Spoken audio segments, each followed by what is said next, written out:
Welcome to this DelftStack tutorial video. In today's tutorial, we will learn how to set up scene in OBS Studio so you can organize multiple layer and switch between them easily. First, go to the scene section on the bottom left corner, and you can just click on the plus icon and enter a new scene. Click on OK and new scene will be added. And you can also select an individual layer for each scene, like display capture, media source image, slideshow image, etc. To switch between scenes, just click on the scenes that you want to go to. For example, I have a video in here, another scene. Just click on it to switch between it and another, and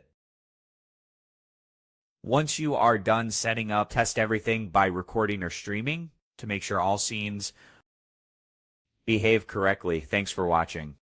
And don't forget to check out the next DelftStack tutorial video.